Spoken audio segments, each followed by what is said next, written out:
Logique. En parlant d'Africains vendus sans dignité, Paul Pogba, restons dans le football. Paul Pogba, un autre miracle fut. Et vraiment, on n'a dit pas le physique. Pas le physique. Je vais me retenir. Je vais me retenir. Paul Pogba a décidé de pardonner à son frère. Ils sont redevenus amis. Il a posté ça sur son Instagram il y a quelques jours en disant « Longue vie à mes frères ». Pour ceux qui ne savent pas, je vais vous mettre les vidéos qui concernent la polémique, le drama entre Paul Pogba et son frère. Et quel divertissement! Et quelle YouTube monnaie! Ah, j'ai gagné l'argent dans cette histoire. Ah! Merci Paul Pogba et merci à toi le frère de Paul Pogba dont j'ai oublié le nom. Merci pour la YouTube monnaie. Ce fut sucré, ce fut délicieux. Tu as payé mes vacances en Suisse. Voilà. Donc, ça y est, Paul Pogba a pardonné. Pogba le marabout. Je crois que son frère est sorti de tôle. Voilà, hein. Comme on dit, ne vous mêlez pas les affaires de famille. Tous ceux qui étaient là, ouais, Paul Pogba, le pauvre, c'est la victime, son frère, c'est un sorcier, c'est un démon jaloux. Les voici maintenant, parlez encore. Paul Pogba a dit que c'est parce que sa maman était fatiguée de voir ses fils se déchirer. Donc, elle a voulu qu'ils se réconcilient. Le réconciliage a été fait. C'est comme pour une histoire de couple, affaire de famille. Il ne faut pas mettre ta bouche dedans. Entre l'arbre et l'écorce, on ne met pas son doigt. C'est comme un couple. Les couples qui s'embrouillent, ne mettez pas vos bouches dans ça parce que demain, là, quand ils vont se réconcilier, c'est vous qui allez avoir mal.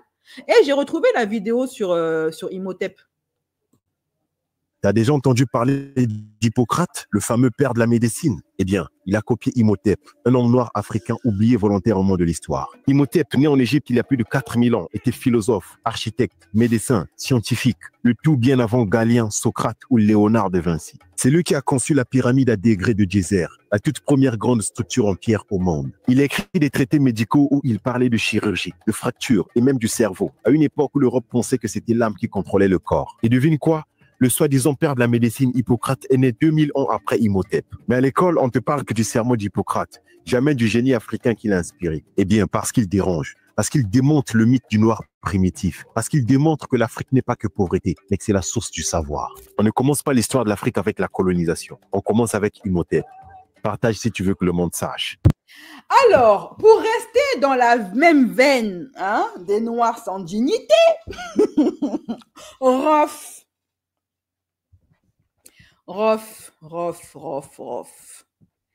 Qu'est-ce que c'est que ceci? Mais qu'est-ce à dire que ceci? Askip, c'est pas Askip Rof, sur son compte Instagram, je crois qu'il a retiré, hein. Je crois qu'il a mis ça en story, il y a de ça 2-3 jours. OK? Il s'est affiché avec un t-shirt floqué noir-arabe. Donc, pour ceux qui ne savent pas ce que c'est que ce qu'on appelle les noirs-arabes, ce sont les Renois qui se prennent pour des arbres. Ce sont des Renois qui disent « moi, je suis musulman avant d'être noir ». Ce sont les Noirs qui sont un petit peu déracinés et qui s'identifient à des Maghrébins. Ce sont les Renois qui, vous savez, ils connaissent tellement pas leur histoire, ils sont tellement complexés, ils sont tellement loin de leurs racines qu'ils se cherchent une personnalité et ils vont la récupérer chez les Maghrébins.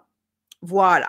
Ce sont ceux qui sont prêts à trahir leur communauté, à vendre leurs frères. Vous savez, ce sont ceux qui vendaient leurs frères lors de la traite d'esclaves. C'est eux qui vendaient leurs frères à vil prix, là. Voilà, c'est ça. Donc, lui, il a mis ça sur ses réseaux sociaux. Pourquoi? C'était à l'occasion d'un nouveau son qu'il a sorti à Skip. Et il a mis ça pour faire de la provocation auprès de sa communauté. Voilà. Je n'ai pas de dignité et je suis fière de le dire. Tu peux aimer une culture sans pour autant renier la tienne. Hein? Jusqu'à quand, Seigneur? Jusqu'à quand, Seigneur? On est fatigué. On est fatigué. On est fatigué. Oh, oh, alerte au gogol! Alerte au gogol, les enfants! Quelle indignité! Et donc, ce gars-là, vous savez ce qui est drôle dans cette histoire, parce que si c'était seulement une histoire de le mec, il affiche son manque de dignité, bon, à la rigueur, c'est pas le premier, ce sera pas le dernier. Vous savez ce qui est drôle dans l'histoire? Malgré son suçage, malgré sa gorge profonde, eh bien, Rof, il est parti en Algérie faire un concert là-bas et son concert a été annulé parce que ses frères, en islam, ils étaient 13 à avoir acheté ses billets. Apparemment, Rof se sent de la team, mais la team ne se sent pas de Rof. 13 Algériens seulement ont acheté les billets du concert de Rof après ça, là, après cette photo-là. Seulement 13. Dans toute l'Algérie, 13 personnes ont acheté ces billets. 13. On n'a jamais vu un flop pareil. Du coup, il a dû annuler son concert. Ça, c'est ce qu'on appelle sucer à perte. Voilà. À perte. Et j'ai entendu dire, corrigez-moi si je me trompe, pourquoi est-ce que Rof, il fait ça maintenant? À ce qui paraît, il est en couple avec une Algérienne maintenant. C'est toujours ce qu'ils font les Renois de la République bananière. Toujours ce qu'ils font. Dès qu'ils se mettent avec une femme d'une autre communauté, ils tournent le dos à la leur. Alors que je vois pas, c'est pas déconnant de garder ta culture et de te mettre avec une étrangère. De rester fier de ce que tu es, proche de tes racines, proche de tes parents. Aimer ton histoire tout en te mettant avec une étrangère. Pourquoi est-ce que constamment les Africains, quand ils se mettent avec des étrangères, ils se renient? Je ne comprends pas ça. Ça, c'est un truc que je ne comprendrai jamais. Peut-être que ceux qui sont en couple mixte vont réussir à m'expliquer ce phénomène.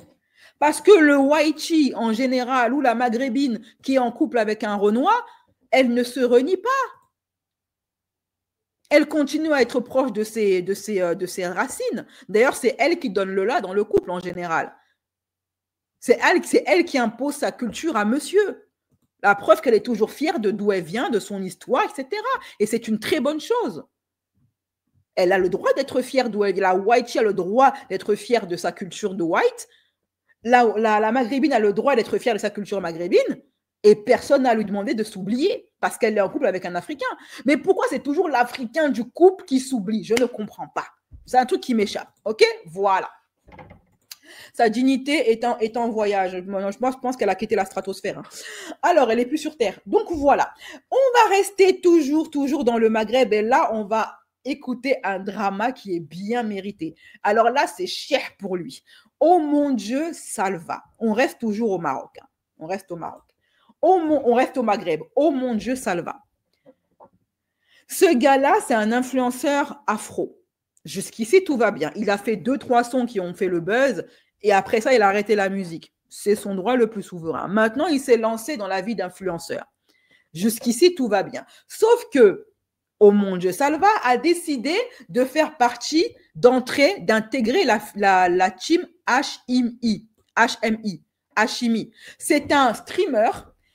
Il est un peu comme Nasdaq, c'est le même genre de contenu, ok? Et j'ai déjà eu à parler de lui. Vous savez, c'est le streamer là, maghrébin qui a les dents qui pourrissent parce qu'il a embrassé son singe. J'avais fait une vidéo sur ça. Et il est parti en Turquie, il regrette et tout. J'avais fait une vidéo drama sur lui. Et en fait, ce gars-là, il est très drôle d'ailleurs, ce Hashimi, mais il est un peu problématique. Et il a une équipe. Il fait intégrer des gens. Lui, Nasdaq, il fait intégrer des gens qui ne sont pas connus. Alors que Hashimi, lui, il fait intégrer des personnes qui sont connues, mais un petit peu dans le déclin. Et c'est comme ça que, pour X raisons, il a voulu faire intégrer Oh mon Dieu Salva dans son équipe, dans la Hashimi Gang. OK? Sauf que il y a un tweet qui est ressorti, qui a refait surface de Oh mon Dieu Salva en 2018 où il dénigrait le Maroc et les Marocaines. Et les arbres en général. Voici ce qu'il disait. Les arbres, c'est toujours trop avec eux. Leurs briques sont trop grasses, leurs pâtisseries trop sucrées, leurs marocaines trop des PUTE. Et moi, ça, je trouve ces propos extrêmement révoltants. il n'a pas à parler de la culture de quelqu'un comme ça et encore moins de ses femmes. À quel moment les influenceurs, qu'ils soient maghrébins ou africains, vont lâcher la veste du Maroc? Tout le temps en train de mal parler du Maroc. Je ne comprends pas pourquoi, mais c'est eux qui sont là-bas chaque matin. D'ailleurs, Oh mon Dieu Salva est actuellement au Maroc avec Hachimi qui est lui aussi au Maroc. T'aimes pas les Marocains? Qu'est-ce que tu fais chez eux? Barre-toi de là. Ils n'ont pas besoin de toi. Ils t'ont pas invité. Ils t'ont pas sifflé. Ils t'ont pas sonné. Ils t'ont pas. Reste chez toi. Voilà. Donc, ce tweet est ressorti que je trouve profondément, moi, je le trouve injurieux, dénigrant, insultant. Et donc, du coup, ce gars-là, la communauté de Hachimi, maghrébine, a demandé de façon parfaitement légitime que Hachimi dégage Oh mon Dieu Salva de son équipe.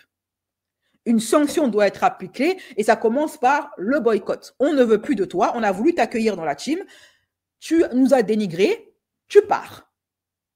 Voilà, tu pars. Donc, du coup,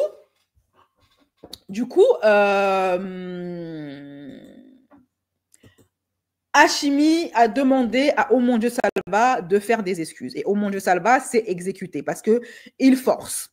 Voilà, le gars, il n'aime pas les Marocains, il n'aime pas les Maghrébins, tout ça, mais il force. Alors, voici sa vidéo d'excuses. Donc ça, c'est quand il a intégré la Hachimi Gang. Il venait d'arriver au Maroc avec ses valises et il a été bien accueilli par l'équipe d'Hachimi. Je ne crois pas la valise. Je savais t'allais me faire. La valise, elle est assortie aux cheveux, au bush. Dingue, j'aime bien. La mallette, c'est pas une valise, c'est une mallette, ça. C'est moi la mallette. C'est. Ça, c'est mon pommier. C'est mon pommier, oui. Voilà, donc il a été bien accueilli par son équipe. Et bien évidemment, l'équipe a été déçue de voir le tweet qui est ressorti. Et Oh mon Dieu Salva qui s'excuse juste après. J'étais petit. En plus, c'est pas mes propos tenus, mais comme c'est à mon nom.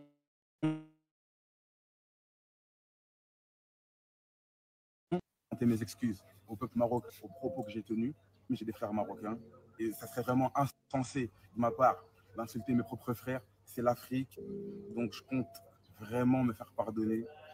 Parce que mes frères marocains, ils savent, moi je suis quelqu'un qui fait rire, je suis quelqu'un de fédérateur, je suis pas quelqu'un qui sème la zizanie. Je vais rester comme un bonhomme, je vais rester et je vais faire des bonnes actions pour me faire pardonner. J'ai jamais dit que tous les hommes noirs étaient complexés. J'ai demandé pourquoi est-ce que les Renois en couple mixte, ils oublient leur culture, ils s'oublient en fait. À quel moment j'ai dit que tous les hommes noirs étaient complexés? Tous les hommes noirs ne sont pas complexés. Les femmes noires qui sont en couple mixte, elles ne se réunissent pas. Ce sont toujours les hommes noirs. Ah, c'est pas à moi que tu parlais, je crois. J'espère que tu t'adressais pas à moi, Wani, parce que ce ne sont pas mes propos. Moi, je fais bien le distinguo entre les hommes noirs fiers et ceux qui sont complexés. Donc, il a essayé de s'excuser. Salva, il y a maintenant de ça 9 ans, presque 10 ans, tu as eu des propos dénigrants sur le Maroc. Des propos dont je n'étais pas au courant, l'équipe. Et moi, vous me connaissez, je suis pour un message de paix. Pour moi, on est tous ensemble. Et ça, malheureusement, je n'étais pas au courant au moment où je l'ai invité. On est d'accord, je n'étais pas au courant. C'est vrai. Ok. Je tenais sincèrement à présenter mes excuses au peuple marocain par rapport aux propos que j'ai tenus. Moi-même, j'ai des frères marocains. Donc, ça serait vraiment insensé de ma part d'insulter mes propres frères. C'est l'Afrique. Donc, je compte vraiment me faire pardonner. Ok, mais tu participeras quand même pas à la Hachmi House par rapport aux propos que tu as tenus. J'ai envie de rester. Moi, j'ai envie de rester parce que j'ai des frères marocains, comme je t'ai dit. Et tu as vu, si ça les a peinés, c'est que ça a peiné aussi mes frères marocains. Pour investir mon argent. Tu captes? Donc, je vais leur montrer que... Parce que mes frères marocains, ils savent, moi, je suis quelqu'un qui fait rire. Je suis quelqu'un de fédérateur. Je ne suis pas quelqu'un qui sème la zizanie. Ouais, mais on ne peut pas rire de tout. Il y a des trucs, il y a des vannes pour toi, c'est drôle, mais en fait, sans le savoir, tu insultes un peuple. Et ça ressort même 10 ans après, parce qu'Internet n'oublie pas. C'est ça, c'est pas bien. C'est pour ça que je vais rester. Je vais rester comme un bonhomme, je vais rester et je vais faire des bonnes actions pour me faire pardonner auprès du peuple marocain. Bon, il a décidé de rester pour tenter de se faire pardonner de ses propos tenus il y a 10 ans. On respecte l'équipe, on respecte. Tant un jour le peuple marocain décide de te pardonner, je te réintégrerai à ce moment-là dans la Hashmi House. Mais pour l'instant, tu peux comprendre que c'est pas possible. Je comprends aussi. Il fallait que je vous parle du récent incident. Vous avez vu qu'il y a eu lors de la Hashmi House. Déjà, je tenais à présenter mes excuses au peuple marocain. La vidéo que vous avez vue est sortie de son contexte. Oh là là. Le tweet que vous avez vu, ce n'est pas mon tweet. Mais j'en prends entièrement la responsabilité parce que ce tweet a été fait à mon nom. Et la vidéo, c'était bien moi, mais elle est sortie de son contexte. À chaque fois que j'ai mis les pieds au Maroc, j'ai toujours reçu de l'amour et j'ai toujours donné de l'amour. Vous savez que je suis quelqu'un qui a un humour un peu à l'excès, que je suis quelqu'un qui aime bien vanner, qui aime bien charrier, mais ça reste de l'amour. C'est jamais bête et méchant. Je suis pas quelqu'un qui revendique la haine. Je suis archi pas comme ça et mes frères marocains peuvent en témoigner. Et mes autres frères d'ailleurs peuvent en témoigner. Je suis archi pas un raciste et je suis archi pas un rageux. Toutes mes vannes, toutes mes blagues sont juste dans l'espoir de faire rire. Et sont juste dans l'espoir d'apaiser les esprits. Parce qu'en rigolant, on apaise les esprits. Mais je sais qu'on ne peut pas rire de tout. J'en suis conscient. C'est pour ça que mes excuses vous reviennent. Veuillez accepter mes sincères excuses. J'ai pris la décision moi-même de me retirer de la Hashmi House parce que je ne voulais pas affecter le groupe. Je ne voulais pas mélanger l'image, le bad buzz qu'il y a eu autour de l'incident. Je ne voulais pas que ça touche tout le groupe. Donc, j'ai préféré me retirer pour me concentrer sur la suite. Ce que j'aimerais faire, c'est me racheter pour montrer au peuple marocain que l'erreur est humaine et que le but, c'est de reconnaître son erreur et de ne plus recommencer et surtout d'enchaîner derrière par des bonnes actions parce que l'homme est amené à évoluer. J'ai vraiment pas envie de partir comme un lâche parce que le Maroc, c'est un pays africain et moi-même, je suis africain. Je serais au Congo, j'aurais fait la même chose. Là, je suis au Maroc et j'ai envie de faire la même chose. Donc, ça passe par des maraudes, par des biens solidaires, par des actions solidaires plutôt, et j'en passe. À travers ça, c'est juste pour vous montrer que derrière ces blagues plus ou moins drôles, qu'il y a un humain, qui a un cœur qui bat, qui a un homme qui reconnaît ses torts et qui est prêt à avancer et à se faire pardonner. On ne va pas être long, on va être rapide et précis. Ceci est mon message. La culture marocaine, c'est une culture que j'approuve depuis, parce que le Maroc, je ne suis pas venu qu'une fois dans ma vie. Et ça n'a pas changé. Ça n'a pas changé. La vidéo, elle date. Comme je vous ai dit, j'étais jeune, ça date de 2018.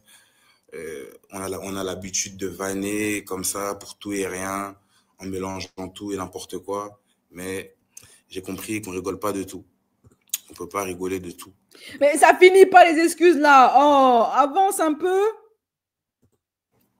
C'est pour ça que je vous fais cette vidéo aujourd'hui. Veuillez accepter mes sincères excuses. Maintenant, on va regarder droit devant et vous allez suivre ce qui va s'en suivre. Vous allez suivre ce qui va s'en suivre. Merci. La garniture, la gastronomie marocaine, elle est vraiment bonne. À chaque fois que je suis venu ici, j'ai bien mangé. Et les Marocains dans le pays, ils sont chaleureux, accueillants. Je me suis toujours senti à la maison. C'est pour ça que ça m'affecte, que ça me peine de vous avoir peiné. C'est vraiment ça mon message.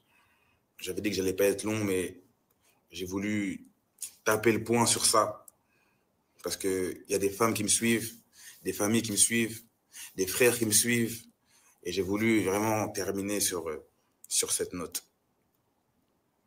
Veuillez accepter encore une fois mes sincères excuses.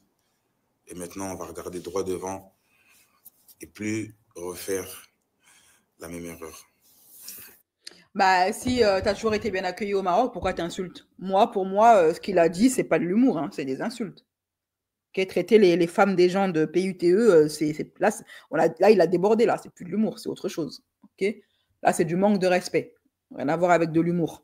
Je pense pas que lui, il aurait apprécié qu'on traite les femmes de chez lui, qu'un Maghrébin traite les femmes de chez lui de PUTE. Il n'aurait pas apprécié. Ok, voilà. Bon, il est de mauvaise foi. Il prétend que, tu vois, la même excuse, sortie de son contexte. Après, non, c'est pas moi qui l'ai écrit, c'est quelqu'un d'autre, mais c'est ton nom qui est dessus. Non, mais on m'a piraté mon compte. Non, mais sorti de son compte. Il faut savoir, on t'a piraté ton compte, c'est sorti de ton compte, son contexte. Après, c'est non, mais en fait, c'est pas moi qui l'ai quitté, c'est pas le quartier qui me quitte, c'est moi qui quitte le quartier. Ah non, mais c'est pas moi qui a été viré, c'est moi qui suis parti. Non, t'as été viré. Voilà, c'est bon. Vous savez, les excuses comme ça, quand on ne reconnaît pas, quand on fait preuve de... Les excuses saupoudrées de mauvaise foi, pour moi, ce ne sont pas et ça ne sera jamais de vraies excuses. Quand tes excuses, elles sont sincères, tu assumes jusqu'au bout tes bêtises. Et tu n'essayes pas de mentir, Non, t'assumes. Voilà, j'ai fait n'importe quoi, j'assume. Tu n'as pas à trouver des excuses, à essayer de trouver des coupables, à essayer de... Non, t'assumes jusqu'au bout, ok ? Voilà. Donc, pour rester toujours au Maghreb, on va parler de notre chère Sarah Frézou. Frézou, ça faisait longtemps, ça faisait longtemps. Elle m'avait manqué, Frézou. Maintenant, en ce moment-là, elle est calme un peu, hein, elle parle plus trop, elle fait plus trop de drama. Hein. Qu'est-ce qui se passe, ma fraise? Donc, Frézou, qu'est-ce qui se passe avec elle?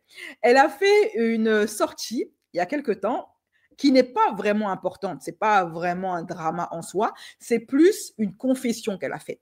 Pourquoi est-ce que je vous la partage? C'est parce qu'en fait, elle fait écho à une chose que je vous dis, à vous, mes abonnés qui me suivez depuis au moins 4 ans, 3 ans, 2 ans, en tout cas depuis quelques années, ça fait écho à ce que je vous dis depuis autant de temps. Je vous ai toujours dit, et il y a des personnes qui l'ont confirmé en live tout à l'heure, que les influenceuses, et notamment Sarah Frézou, elle fait beaucoup de contenu où elle est tout le temps dehors. Elle est tout le temps de sortie. Elle est tout le temps en train de faire des activités. Il y a des gens qui sont des globetrotters qui aiment bien sortir parce que ça leur fait du bien. Ils kiffent ça, ils kiffent prendre l'air, etc. Mais je vous avais dit que dans le cas de Frézou et de beaucoup d'influenceuses comme elle, qui ont du contenu comme elle, qui se sentent toujours obligées d'être dehors, pourquoi elles sont comme ça? Pourquoi elles sont tout le temps en boîte, en soirée, en machin, etc. Tous les jours que Dieu fait. Je vous avais dit, ces femmes-là, c'est parce que leur vie ne leur plaît pas. Ce sont des femmes qui sont dans la fuite en avant. Elles sortent beaucoup pour fuir leur réalité. Si elles sont systématiquement dehors, c'est parce qu'elles n'aiment pas être seules chez elles. Parce que quand elles sont seules chez elles, elles réfléchissent sur leur vie. Elles se retrouvent face à leurs propres démons, à leur solitude, aux mauvais choix qu'elles ont faits, au fait que ça les affecte de ne pas avoir de mec, de ne pas avoir une vie stable, de ne pas avoir d'enfants pour certaines, d'être juste le plan FIAC, le plan Tinder des hommes, on prend et puis on jette, on n'épouse pas, on ne marie pas. Les bêtises qu'elles ont fait sur Internet où elles ont honte d'elles pour ne pas avoir à réfléchir à ça et ne pas sombrer dans la dépression, ne pas prendre des médocs pour mettre fin à leur jour, elles sortent.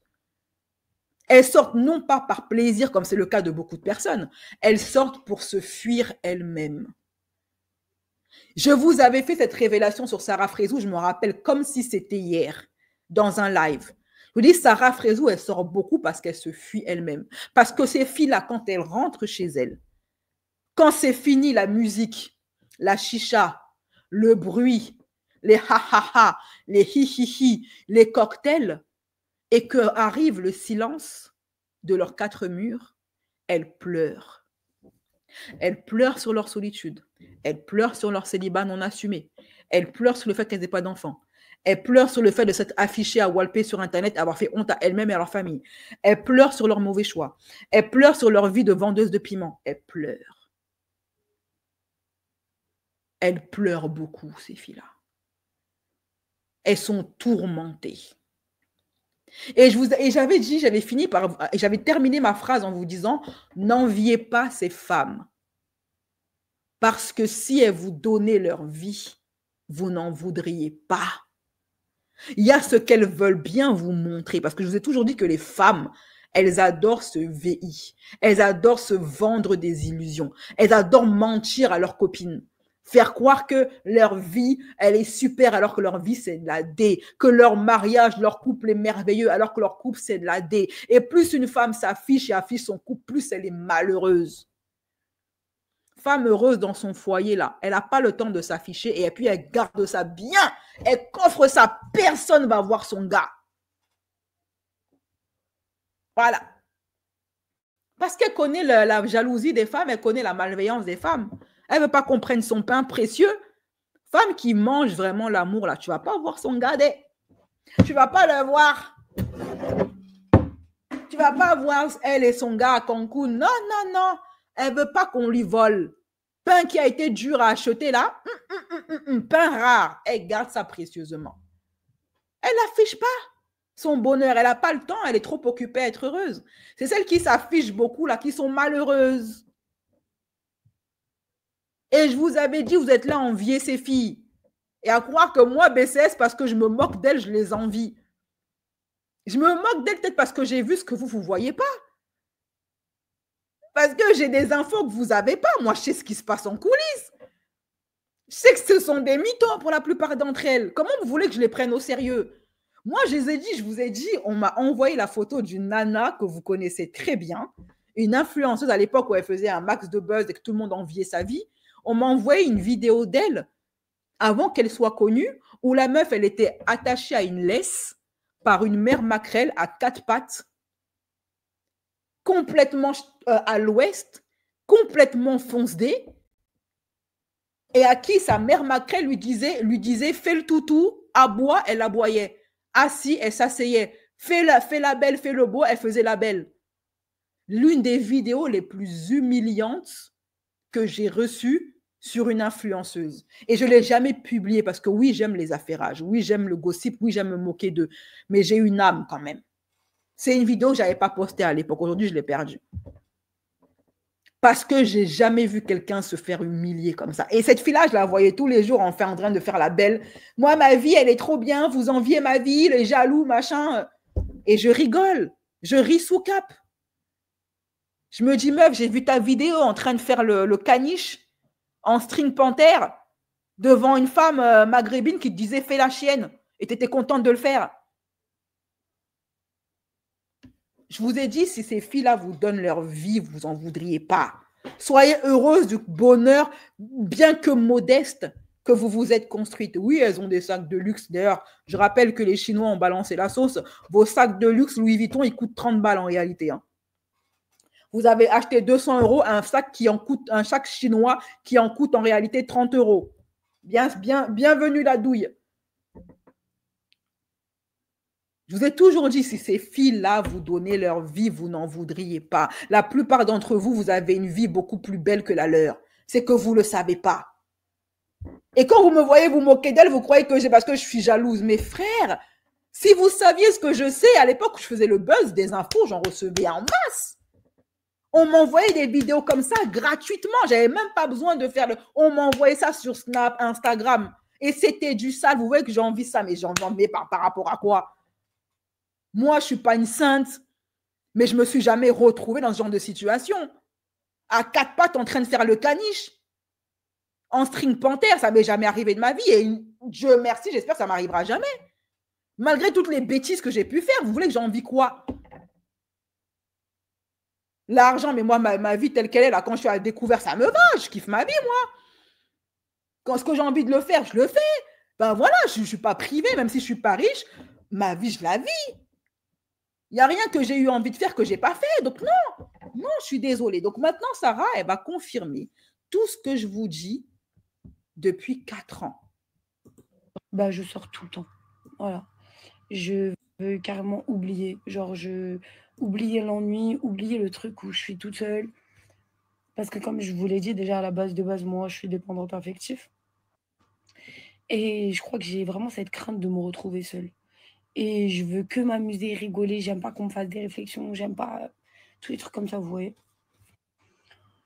Donc, et quand je me retrouve voilà, seule comme ça, genre, je remets tout en question dans ma tête. Vraiment. Je remets vraiment tout en question. Et je me dis, c'est pas une vie en fait. Je sais. Je suis épuisée. La vérité, je suis épuisée. Au final, je vois que je pense m'amuser. Sur le coup, je m'amuse. Voilà. Je vous la remets, la vidéo. Hein. Je vous la remets. Bah, je sors tout le temps. Alors, je tiens à préciser qu'il y en a une sur le chat qui a trouvé l'identité de l'influenceuse Caniche dont je vous parle. Et qui elle-même a vu la vidéo. Comme quoi, je ne mens pas. Mais je ne vais pas vous dire c'est qui. Je ne vais pas l'afficher. Je ne vais pas me mettre dans des problèmes. Bah, je sors tout le temps. Voilà. Je veux carrément oublier. Genre, oublier l'ennui, oublier le truc où je suis toute seule. Parce que comme je vous l'ai dit déjà à la base de base, moi, je suis dépendante affective. Et je crois que j'ai vraiment cette crainte de me retrouver seule. Et je veux que m'amuser, rigoler. J'aime pas qu'on me fasse des réflexions. J'aime pas tous les trucs comme ça, vous voyez. Donc, et quand je me retrouve voilà, seule comme ça, genre, je remets tout en question dans ma tête. Vraiment. Je remets vraiment tout en question. Et je me dis, c'est pas une vie en fait. Je sais. Je suis épuisée. La vérité, je suis épuisée. Au final, je vois que je pense m'amuser. Sur le coup, je m'amuse. Voilà. Donc, est-ce que je vous l'avais dit ou pas? Les filles, est-ce qu'elle ne vient pas là de confirmer tout ce que je vous ai dit, que je vous dis depuis plusieurs années? Voilà. J'aime quand l'avenir me donne raison. Parce que moi, on ne me prend jamais au sérieux. On croit toujours que je mens jusqu'à ce que Dieu me rende justice et fasse mon palabre. C'est pas ce que je vous ai toujours dit sur ces filles-là. Qu'elles sortent pour se fuir elles-mêmes. Qu'elles vont beaucoup en boîte de nuit, c'est parce qu'elles ont peur de se retrouver seules avec leur solitude. Parce que sinon, c'est la dépression. OK? Voilà. Donc, je ne vous dirai pas qui c'est. Hein. Vous vous débrouillez, débrouillez-vous. Je sais qu'il y a eu plusieurs propositions dans le live, dans le chat. Et il y en a une, elle a trouvé l'identité de la fille. Voilà. De l'influenceuse Caniche. Alors, je pense qu'on a fini avec le Maghreb. OK, ça a été très divertissant en ce moment, les influenceurs maghrébins. Et maintenant, on va revenir en France. Voilà. On va revenir chez les deux souches.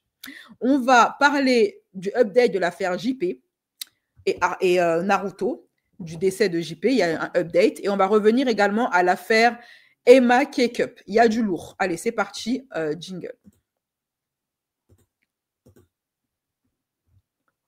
Les derniers gossip pendus. Les derniers gossip.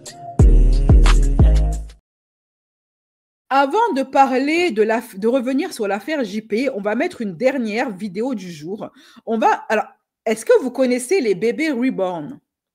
Vous savez, les bébés reborn, ce sont les poupées qui sont tellement réalistes qu'on dirait des vrais bébés, de véritables nourrissons. Eh bien, croyez-le, au début, je pensais que c'était un prank, je pensais que c'était une blague, en fait. Mais non, c'est réel. Il y a une femme, une Française, je crois qu'elle est belge. Elle a créé une crèche. Oui, vous avez bien entendu. Hein. Elle a créé une crèche pour bébés reborn, donc pour poupées. Une crèche pour poupées et c'est payant. Et elle a plein de clients. Elle a là des clients. Eh, Seigneur Dieu. C'est moi, j'ai raté ma vocation. Je devrais investir sur les fous. De toute façon, ils rapportent de l'argent. Enfin, c'est fini. Oui, la crèche est terminée. On est prêt à accueillir vos reborn, oui, vos bébés reborn à partir de ce lundi. On a déjà pas mal de gens qui se sont inscrits. Beaucoup de gens du Nord. Ça fait plaisir. Tous vos bébés reborn seront les bienvenus, bien sûr. Hein. On a préparé des petits coins sieste, des petits tapis par terre, surtout pour pas qu'ils se blessent. Nous avons le petit coin pour les échanges, etc. On a la piscine encore en ce moment puisqu'il fait beau. Donc, si vous voulez qu'on lui apprenne un petit peu à faire des bébés nageurs, c'est possible. On a les animaux aussi, sorties pédagogiques, des jeux pour chaque âge. Bon, voilà, vos bébés seront bien chez Thérèse. Hein, donc, n'hésitez pas si vous avez des bébés reborn à placer. Ben voilà, ils seront très bien ici. On va les sociabiliser tous ensemble. À bientôt. Donc là, vous savez, des fois sur TikTok, tu as des personnes, elles font semblant de faire une vidéo sérieuse, mais en fait, c'est une vidéo satirique. C'est de l'ironie. Alors moi, honnêtement, j'ai cru à de l'ironie. Je me suis dit, ouais, se moque d'eux en se disant, ouais, vous allez trop loin et tout ça. Mais non.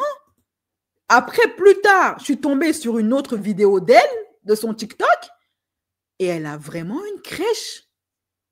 Véridique. Là, elle se filme avec une cliente qui vient déposer son gosse. T'as tout fini ton livre, petit madame? Oui, c'est bien. Tu as bien vu. J'avais pas déposé le bébé? Oui, vous pouvez me la déposer. Merci beaucoup. Ça va, ma chérie? Voilà. On dit au revoir à maman. Au revoir, maman. Tu vas passer du temps avec nous, là? Tu veux? Oh. Alors, attends, je vais te mettre là. Voilà, installe-toi bien.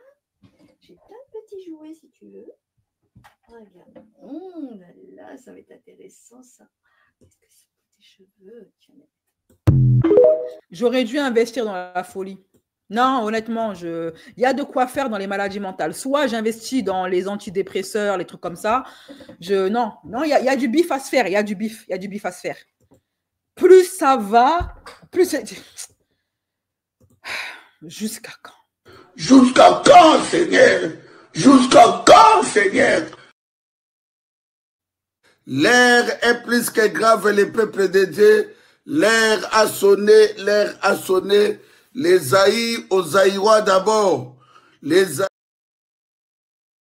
Je comprends pas. Je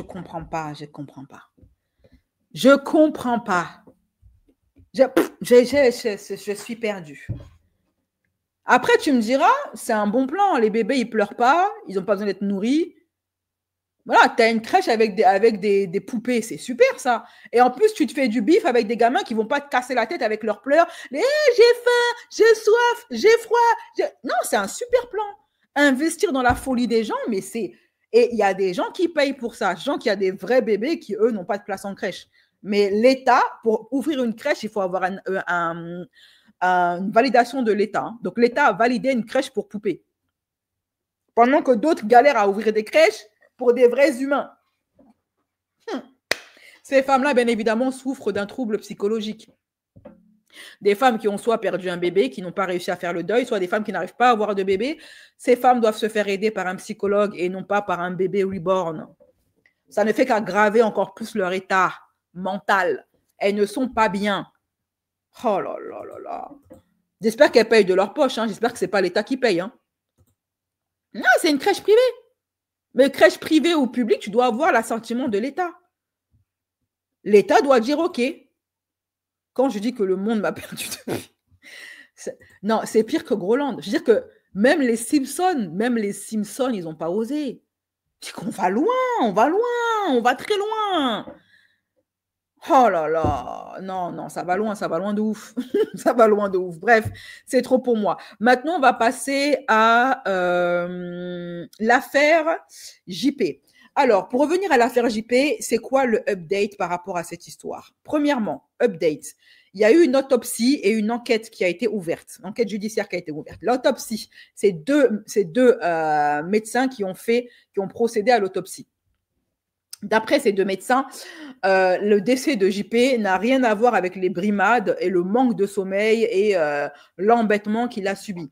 Ce serait dû à des problèmes de santé sous-jacents. Ils ne savent pas encore si c'est dû à la cigarette, si c'est dû à la bibine, si c'est dû à quoi. En tout cas, pour eux, même s'ils ont constaté des blessures qui ont cicatrisé, etc., pour eux, ça n'a rien à voir avec ce qu'il a subi chez Naruto, son décès. Ensuite, autre update, l'avocat qui d'ailleurs a été changé après parce qu'ils en ont pris un autre avocat un peu meilleur de Naruto s'est exprimé chez BFM TV en disant que Naruto porte plainte pour harcèlement, cyber-embêtement, qu'il est très proche de la mère de JP, que la mère de JP ne les tient en rien responsables du décès. Maintenant, tout d'un coup, il est proche de la mère de JP. Hein. Avant, il faisait tout pour la dégager, et maintenant, tout d'un coup, il est proche d'elle. Donc, d'après l'avocat qui a été viré et remplacé par un autre, la mère de JP et Naruto seraient très proches et que la mère de JP ne tiendrait en aucun cas Naruto responsable du décès de son fils. Autre update, l'enquête est toujours en cours. L'autopsie n'est pas terminée. On doit encore déterminer les causes du décès. Pour le moment, c'est que des suppositions, mais les véritables causes du décès doivent être bientôt rendues publiques. Donc, tout est encore en cours. Il n'y a rien qui est confirmé. Alors,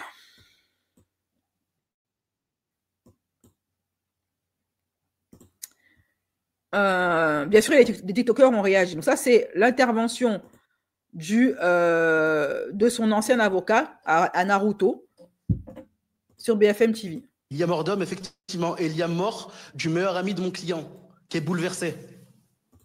Donc, il n'est pour rien là-dedans. Il n'est pour rien là-dedans. Et l'enquête le déterminera. Comme vous l'avez dit, je ne vais pas aller plus vite que l'enquête. Le parquet de Nice a entre ses mains la direction de cette enquête. Monsieur Senazandotti, mon client, se tient prêt à être entendu et à donner toutes les informations utiles. L'autopsie déterminera les raisons de la mort de monsieur Gravel. Je vais vous dire une chose de plus. Monsieur Gravel, ses parents plutôt, sa mère et son frère, sont en étroite... Ce live sera mis... il est trop long ce live, il dure au moins 2 heures, donc je ne vais pas vous laisser 2 heures de live. Ce que je vais faire, c'est que je vais découper ce live en 2 tranches, ok? Très bien. Pour les personnes qui veulent lâcher un commentaire sous mes vidéos, la team gratuité pour me booster et pour que ma chaîne reste monétisée, qu'il y a de la pub sur mes vidéos, n'hésitez pas à mettre update en commentaire, ok? Vous mettez ce que vous voulez, soit vous mettez update, soit vous mettez Cassos, soit vous mettez bénévole, voilà. Collaboration avec monsieur Senazandotti, mon client. Ils se parlent constamment et elle écarte toute responsabilité de mon client dans la mort de son fils. Elle vous l'a dit précisément? Elle a dit à mon client qu'elle le dira très rapidement aux journalistes. Et aux enquêteurs donc aussi? S'il la convoque, bien sûr qu'elle le dira. Ça veut dire que pour elle, de ce que vous savez, elle estime au regard des images de ce qu'elle a vu et de ce qu'elle sait, de ce à quoi il se livrait, que les deux comparses n'y sont absolument pour rien. C'est exactement mon propos. Madame la mère du défunt était très souvent en contact avec mon client, notamment lors de différents lives. Elle appelait mon client et il y avait un jeu dans lequel elle devait l'insulter. « Tu m'as pris mon fils », ainsi de suite. Mais tout cela n'était que mise en scène. Donc, l'avocat qui a besoin d'un avocat. Alors, d'après lui, les vidéos où on entend la mère de JP en train de dire à JP de rentrer chez lui, qu'il se fait maltraiter par ses amis, les vidéos sont disponibles sur ma chaîne. J'ai mis la vidéo sur l'affaire JP est disponible gratuitement sur ma chaîne. On entend la maman à plusieurs reprises dans des directs dire à son fils de partir.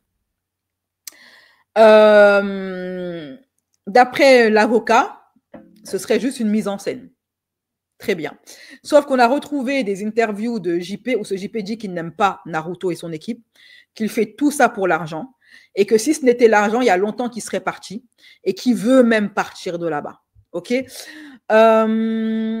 faut savoir également que l'affaire a fait tellement de bruit que même les Américains, comme Drake, ont demandé à ce qu'on rende justice à JP. Non, ça allait très loin l'histoire. Hein. À notre bon vieux Naruto, notre bon vieux Owen.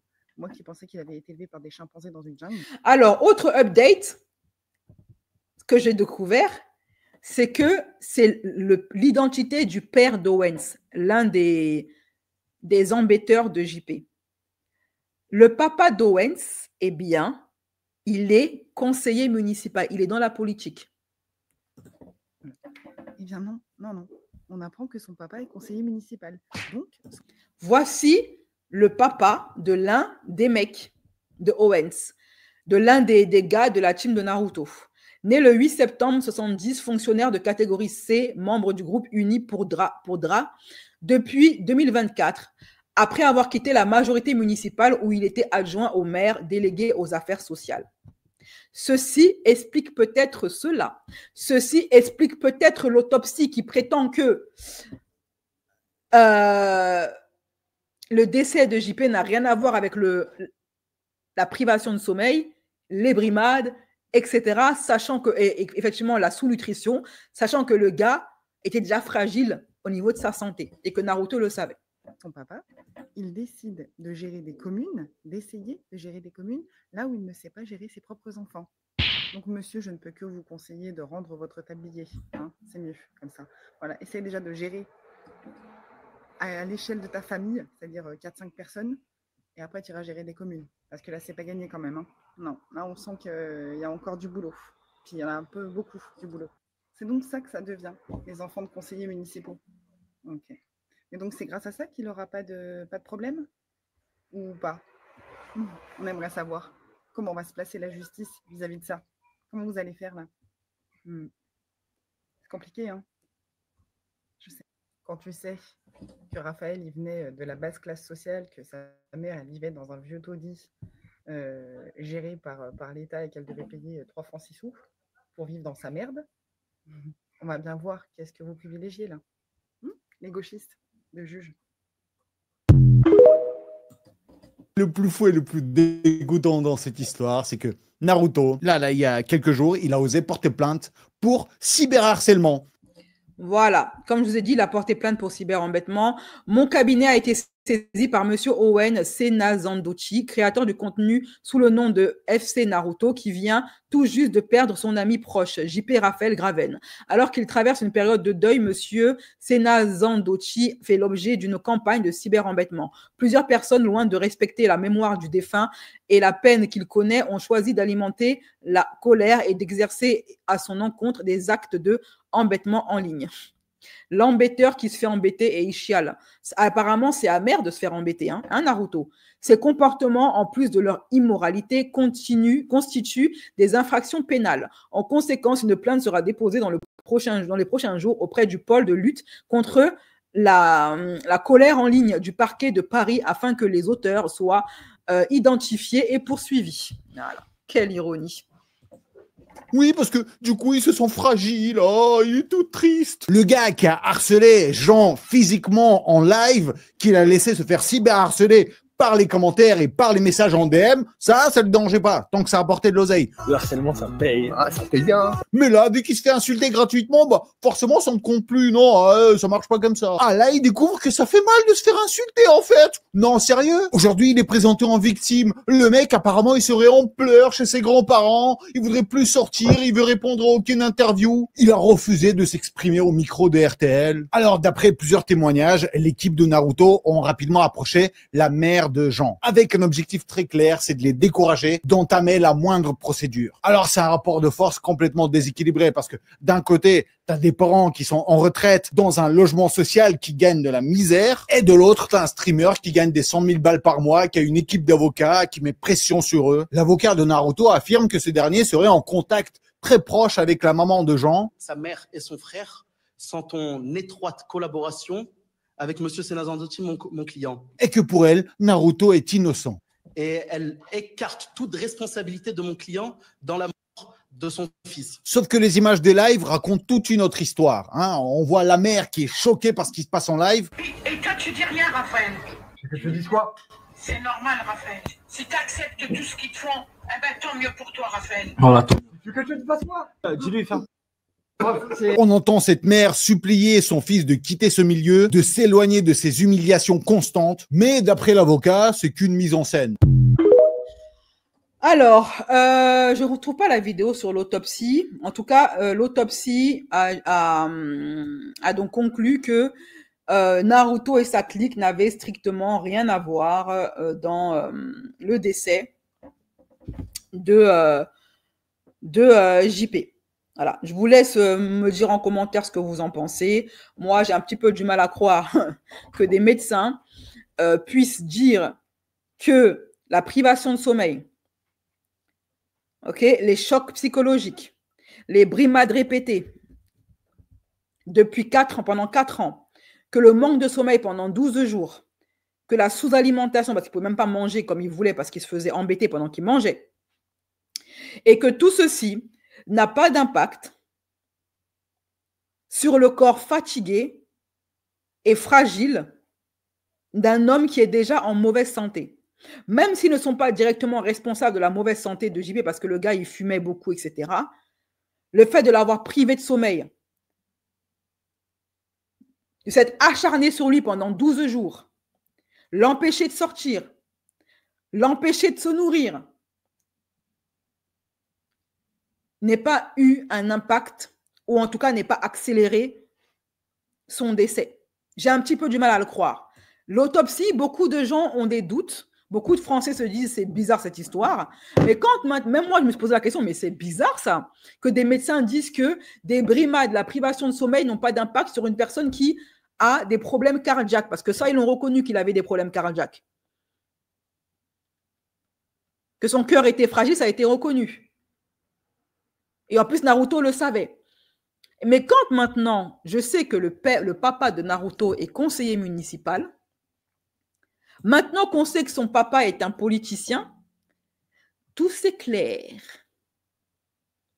Tout s'éclaire soudainement. L'autopsie, les conclusions de l'autopsie, le fait qu'on essaye d'étouffer cette affaire, etc. Tout devient beaucoup plus limpide. Voilà. Moi-même, je suis perplexe sur le résultat de l'autopsie. Naruto est coupable d'acharnement physique et psychologique, plus la dépendance financière. On détruit ce pauvre homme à petit feu. Quand on voit les images, c'est insoutenable. Et quand bien même il ne serait pas responsable de son décès, cela ne les disculpe en rien d'une punition, ne serait-ce que pour les sévices subis. Voilà. Parce que ce qu'ils ont fait là, c'est pas bien. C'est horrible. On a tous vu ce qu'on a vu.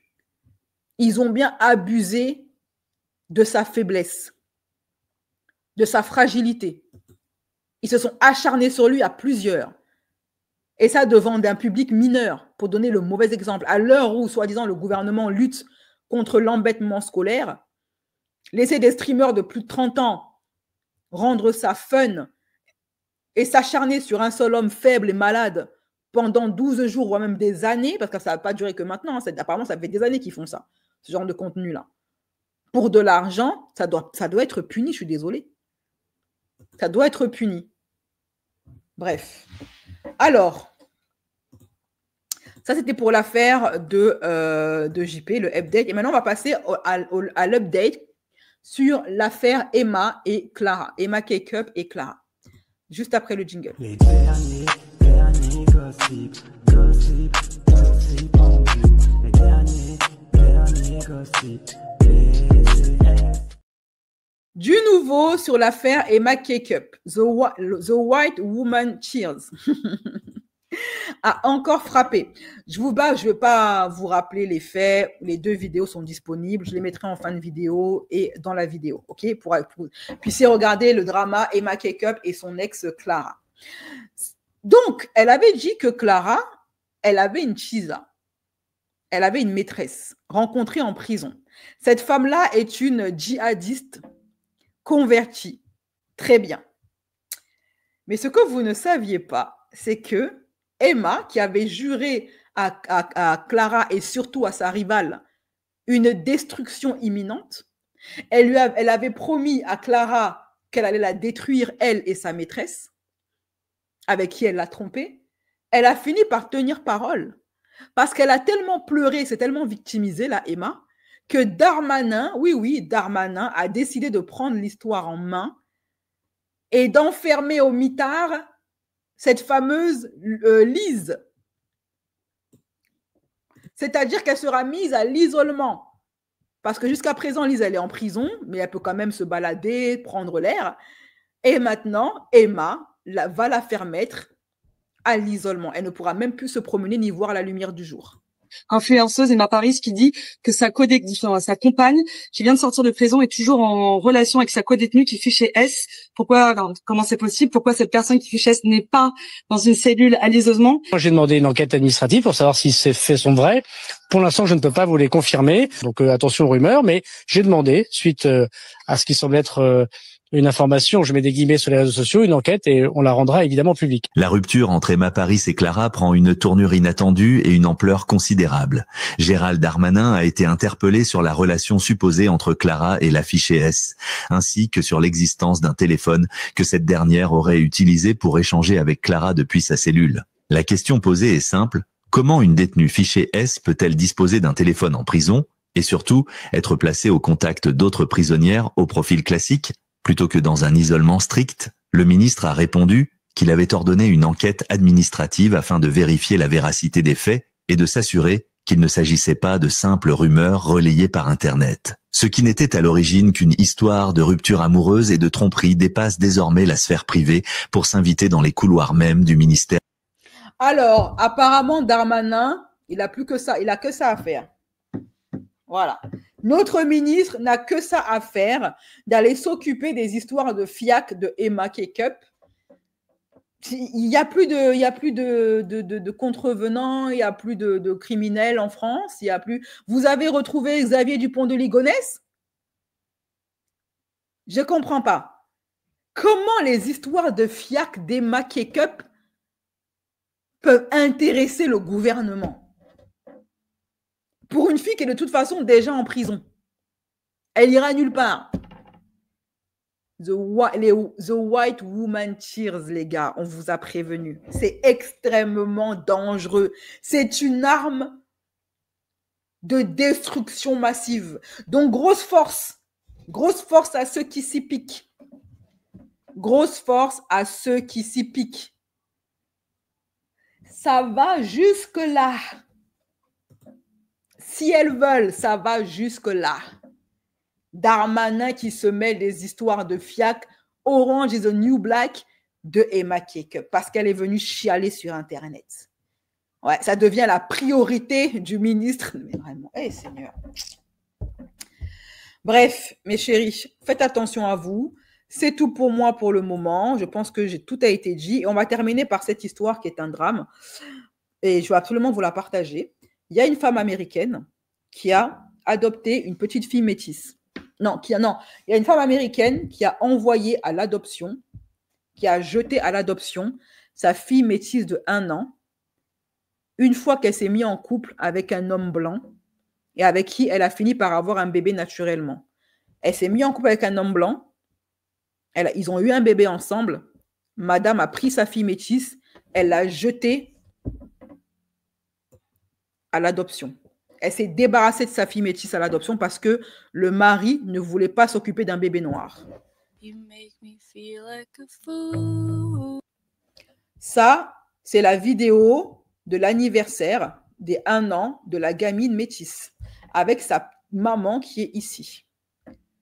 Cette maman-là, elle a son Joe ici qui lui a dit « Je ne veux pas m'occuper de ton enfant noir, tu te débarrasses de ça. » Eh bien, elle a obéi. La petite gamine qui n'a même pas 1 an vient de se faire jeter comme un objet par sa maman parce que le beau-père ne voulait pas d'elle. Et parce qu'il faut laisser toute la place à l'autre bébé. Cette histoire est révoltante. Je vous laisse me dire ce que vous en pensez en commentaire. Prenez soin de vous, mes chéris. Prenez soin de vos proches et passez un excellent week-end. Ce live sera divisé en 2 parties parce qu'il est trop long. Une partie que je vous mettrai là tout de suite et l'autre partie un petit peu plus tard, qui sera publié un peu plus tard. OK? Allez, bisous.